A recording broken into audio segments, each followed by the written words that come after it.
It's the People Station V103, the ATL's #1 for hip hop, R&B, and throwbacks. Frank Ski, Jazzy Mcbee. That's right. He's here. I He know you is got here. questions. Yeah, Giveon. we got a lot of questions. Giveon is here. Yes, How you doing, bro? Hopefully Yeah. I got the answers for you. Oh, I think hopefully you you do. do. Yeah, okay. I mean, in the album and the songs, it sounds like you got a lot of answers. Yeah. But I was thinking, I was like, okay, the first album, talking about heartbreak. I said, oh my God, he's got his heart broken. But this album, you're a little toxic. I think it's not them. I feel like it's you.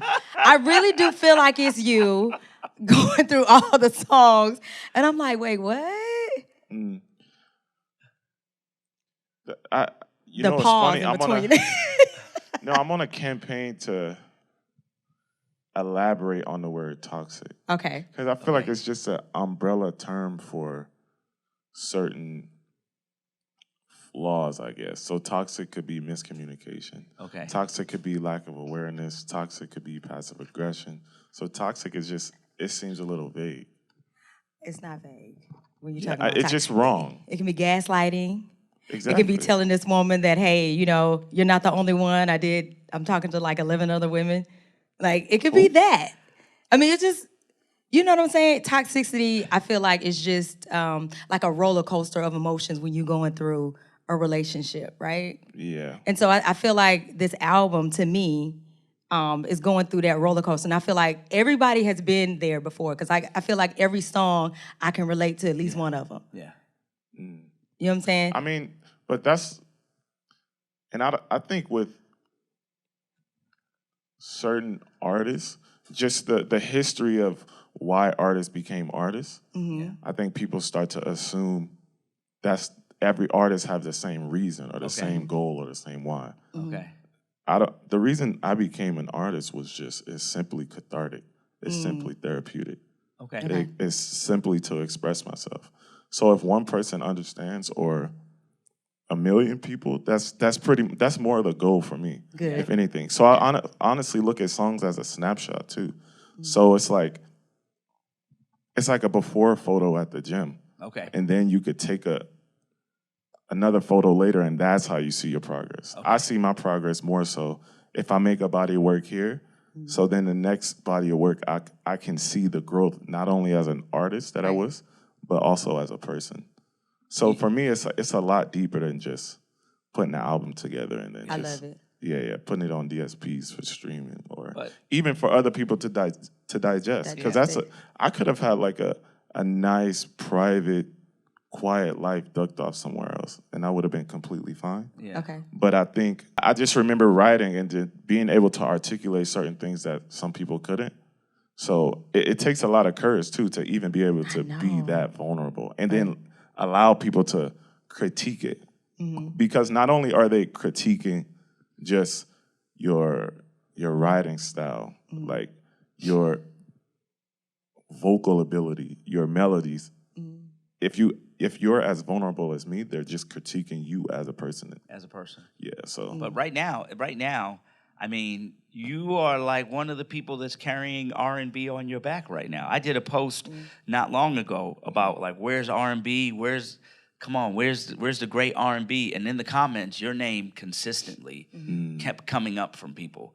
And a lot of people really feel like you are carrying this generation of R&B. So if you under that much pressure, how does that feel? I think it comes from not trying to carry it. And I think it comes from just me being immersed in what actually makes rhythm and blues. Okay. It's just experiencing life. Yeah. And then documenting it. Because if I'm making the album and only one person, I'm literally okay with if I just like it myself. Yeah. And I think that comes with a couple things. It comes with a certain level of authenticity. Right. And it comes with a relatability. Yeah. Because I'm not making it to pertain to any specific person. Right. So then I just make a very human album. Okay. And I think people just appreciate human. Okay. We do. Now, you tweeted "Black music changed my life" just days ago. What did you mean by that? I mean, like, soul music, rhythm and blues, hip hop, anything that was derived from a black person in its creation. Because I think sometimes with black art in general, once it starts to cross over to the mainstream, it becomes everyone's. Right, exactly. Which is, I'm okay with people appreciating it, but it's like, to me, it's the same as no matter how popular Italian food gets, it's still Italian food. Right. And we have to be like, no, that spaghetti is Italian. I love Italian food, but it's not going to get to a point to where so many people like spaghetti that everyone's going to be like, no, this is just food. It's like, that stuff, that annoys me. So I think sometimes it just starts to, our thing starts to just become everyone's. Everybody else's thing, and it needs to have something for us, Yeah, right? and that's not to gatekeep it or say other people can't enjoy it, but it's just like, we need something for us. yeah. Right. Or just acknowledge that, no, this is black music. I've been in radio for a long time, so I've seen a lot of artists from their beginning to where they are now. And you have a certain air about you that's different.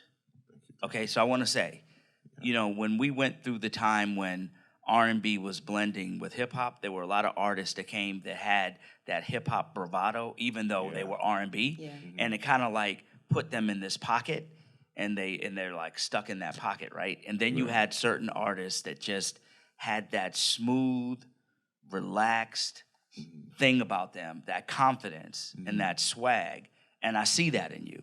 And it's hard to see that in a lot of. Wait a minute. It's hard to see that in a lot of artists because a lot of artists will carry a certain thing about them, but real artists that really do this for the music and who they are and the writing are just like so confident in themselves. There's like this relaxed, smooth thing. Like, I don't care what you think about me. Yeah. This is my life. This is what I'm writing about. Right. And this is what I want to give the world, period. I see that in you. I saw the dimples. appreciate I saw the dimples. I saw the dimples. Come No, on, 'cause give me up. I love that because I speak about pace a lot. Yeah. Not even just Yeah. in writing or performing, but also just even in this setting, in the interviews, and just discussing music. I'm never in a rush. Some fans don't like that because the last album. Because you drag. It took, you drag it on. It took a little, But even the music I grew up on, they were taking 3 or 4 years to release a body of work. Yeah, exactly. Yeah, and it's also just I'm from a beach city, like East Side Long Beach it's a lot of just surfers and skateboarders, and everyone's just like. I grew up on the same street as Snoop Dogg. Okay. He's like the epitome of just like cool. Almost. That cool and just laid Who back you look attitude. up to as an artist? I get dead or alive. Top 3. Oh, look up to is different because usually it's like who's your favorite. So then it's like I get put in a bind to pick, so it's difficult. But look up to, I could say a bunch of different people. I could just 2 for different reasons. Give me 2, just only 2. Okay, well, I'll start with Frank Sinatra because of beautiful. I was going to say that. I read that. I was going to. I read that look about at you. you, I Frank. kind of see that. But how? That's where I get my pace from too, because I don't know how to dance. Yeah. I don't know how to You can do a 2-step. I could 2-step, but I'm just like I rather just croon and have charisma and have a big band. Like my dream is to just have that massive big band. Okay. Yeah. Got it. And that was one of the first baritone singers I heard. Okay. Yeah. And then I honestly heard Barry White after Frank Sinatra. Okay. Because I heard Frank Sinatra through an educational place. And then 2, Frank Ocean. Okay. I can see that. And it's just it was like a different approach to even rhythm and blues. It was more world building. Yeah. I wasn't privy to artistry of building a world, atmosphere, sonics, and also letting the music speak for itself. Right.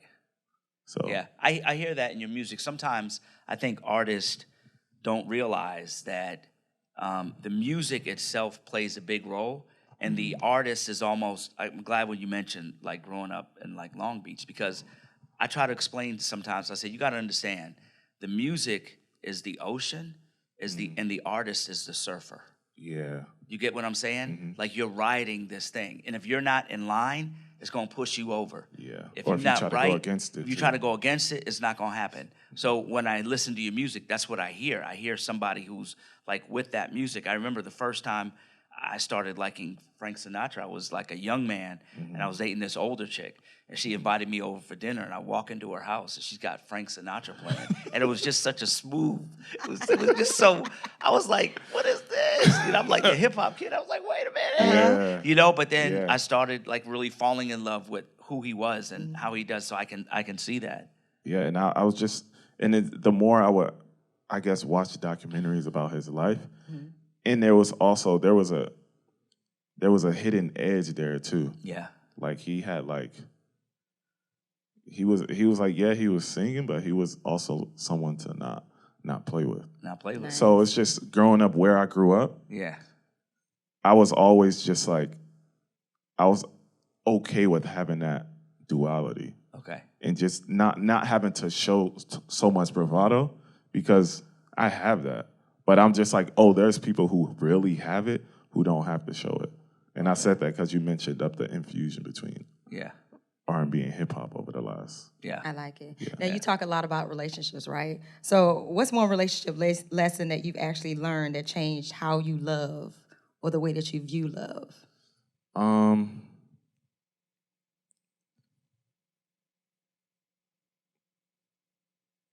Making you think, huh? Yeah, because it's like I've learned so many. But give I me think the maybe main one. one will have to be to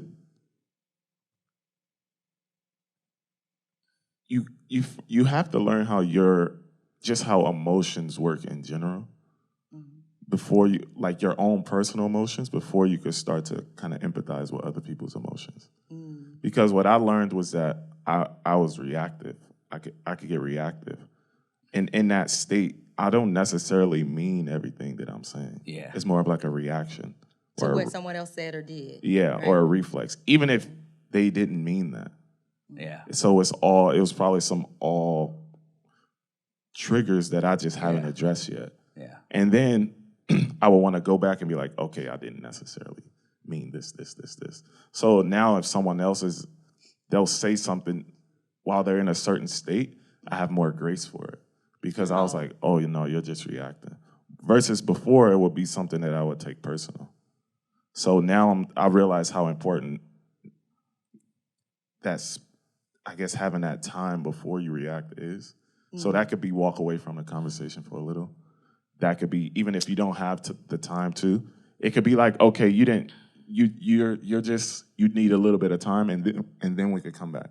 Okay. Now, are you the type that, like, if you're in a relationship, you take like maybe a day or two to kind of day? like some people do. I've been in a relationships where like a guy had to take like a day or two to get, and me, I'm like, I need to solve the problem. I need to solve the problem like now, Right. Like, so what type of person are you in a relationship? If there's any conflict, do you say, hey, let me process everything and then we'll come back and talk about it? Or do you say, hey, we have to talk about it now to resolve it now? Well, I've been in relationships since I was, like my first girlfriend, I was 18. So it's like I'm a lot different from 18 to now being a 30-year-old man. Right. So now I'm more so like, I think it shouldn't even be a conflict as far as like us approaching it and speaking about it right now.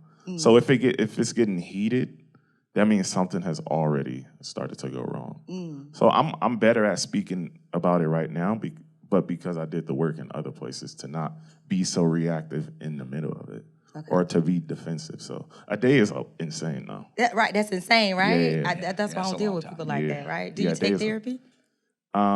You said what? Do you take therapy? Do you go to a therapist? Yeah, Do you see for it? sure. You My do? mom was always like a strong advocate of it, Oh, I because love she it. didn't stigmatize it. Because some of my like cousins and stuff, their mom would be like, "You take therapy if you're crazy." Really? Yeah. Yeah. Oh my God. My mom would say it's more hygienic. It's like the way you go to the dentist to get a deep clean on your teeth. So I had no cultural barricades to therapy. I always thought it was necessary. It's to be honest. necessary. Right. Let's talk about this song. I Could Tell. Mm-hmm. Talk about it.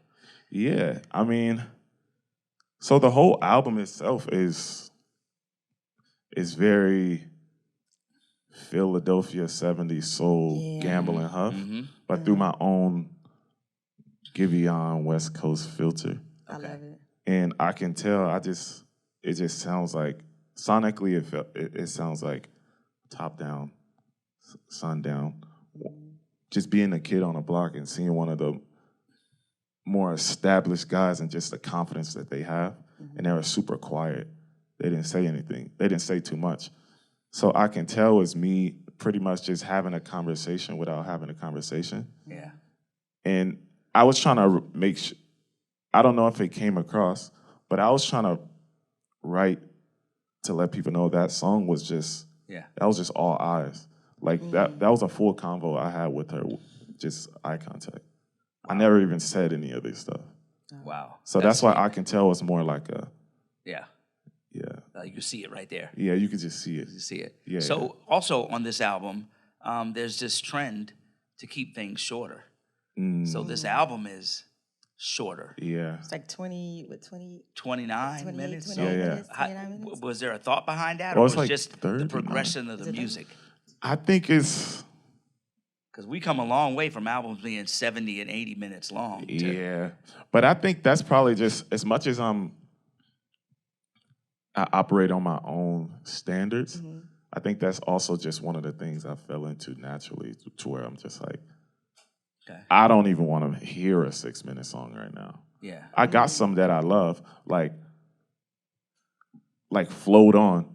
Yeah. And that's just, but that was just like 12 minutes. They just talking on that. Yeah. So then it's just like, I can do it, but it's also, it's just like I don't know. It's because that was a question I was having, especially for this music. But that comes with sections of just letting the instrumentation breathe. Yeah. Bridges. Yeah. Post hooks. I can do all of it, but I also just kind of wanted to say what I had to say. Yeah. And then get out of there. Yeah. So. Which I think is good for your audience. Yeah, I think so too. That's what the audience is now. Yeah. That's what the audience wants. That's what the audience is. For sure. Yeah. I should probably throw like a 6-7 minute joint on there. Do that for your fans. It's like the surfer riding the music. Yeah. For sure. That's what they was doing on Float On. It was just exactly. riding just, the music. So Now, I can do it. I think that's probably the next challenge or something. Do that for us. Yeah. Now, speaking of fans, I told, people, Giveon's coming. Do you guys have any questions? So, everybody's on the Giveon train. So they asked me, hey, ask him if he is in a relationship. Oh, and if you are in a relationship, what do you look for in a partner or a woman? I mean, I'm not in a relationship. Okay. I think I just learn more single. Okay. Because I kind of I naturally just shift my focus to her. When you're in a relationship, but just like even if it's like something I want to help with, and I get affected. Like if I'm having a great day and her day is bad, then my day gonna be bad too. Not because she wanted that way. I'm just like, okay, how can I fix your day? Yeah. So then that kind of like I could get stunted.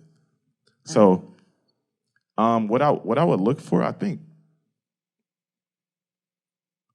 the main thing is just cultural understanding. Like I kind of want to, because I have some stuff in my family that's just like I just can't explain. What do you mean, like the way a certain uncle acts. Like if she's around him, I don't want to be like, yeah, that's my Uncle Wendell. Or you feel like you have to explain? Yeah, you have to put a disclaimer out here sometimes. Yeah, I just want her to be like, yeah.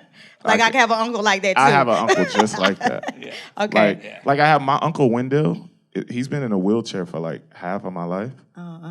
To where he's adapted to it so well that he'll be driving around on his wheelchair with speakers on the back of his wheelchair. Shut up. Yeah, playing like West Coast G-Funk. Oh, the regulators, and I'm just, I don't want to have to explain it. I don't even think I know how. Okay, it's just like your uncle. Like, hey, this is my uncle. Like, you don't have to, you know what I'm saying? Yeah. So if she's been through something, you're saying like you want her to be able to know the struggle, maybe, or understand it, or just because I just want her to be able to understand. Yeah. Yeah. And I think humor is a big thing too. Okay. There you go. And I mean, yeah. Be able to make you laugh. Yeah. Okay. Or be able to be made to laugh. Okay. Okay. Then you So know a lot of women, they're going to be under your comments like, Just hey, it's a laughing. funny joke, right? They're going to be there now. So a couple questions that people may want to know. Like your favorite food, one. Chicken tikka masala, Indian food. Indian food? Okay, Well, nice. that dish specifically. Yeah. And then like favorite place in the world you've been. Oh, in the world.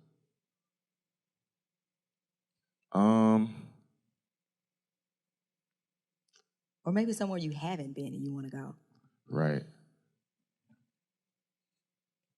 It's tough because sometimes you probably go to places and don't really get to see it. But Yeah, because what most of place- these places is sometimes it's on tour. Yeah. But like for leisure, I actually don't even vacation that much as far as going. Really? Really? Yeah. But I See, he on this hustle grind now. I know. Yeah, The exactly. dream, That's the what I'm dream like- vacation. So Hustle when it's when you get a moment, like what's that place like? I'm immediately gonna book my ticket and go straight there and just enjoy myself and not write and not just see it. And, Right. You know, take well, a scenic route. I'll say I love when I go to a place and I leave inspired. Right. So like, but Paris does that for me though. Okay. And even New York, because I'm a jazz guy too. Yeah. And in LA, as much as I love it, there's no like, hey, I just want to go listen to some jazz at Oh, midnight. nice. Okay. Yeah. So I like New York and Paris because they have even vintage shopping and just art galleries and Yeah. just the stuff that I like right now. Yeah. For sure. And be able to walk and just Yeah. enjoy it. Yeah. Getting your I get grown it. man on. All right. Love Last it. question, Jazzy. I don't have any questions. Look, I'm going Okay. to ride to the album again. I rode to the album on my way here. Gonna ride on it to the way back. So Yeah. you explained a lot. So when I hear it again, I can get more of a visual in what your thought process was like into the album, Yeah, and not just saying, "Oh, he toxic." But I mean, we like a little toxic, just a little bit, because I think we all crazy in certain ways, right? Yeah, we just got a our little, stuff. just a We all little have our crazy. stuff. And it's But- also just the biggest thing too is just point of view. Right. And I just want to give my point of view in Got just rhythm and blues, because at the end of the day, we all writing and singing about the same things. Right. We're talking about love or life. So to me, for rhythm and blues, and I just think as many artists as possible with different. It's like we're all taking the same photo, and the more angles of that same photo, the better. Right. So I just want to provide my photo of what everybody else is already talking Okay. about. Love it. All right. Giveon, the People Station, V103. Thank you, bro. Mm-hmm.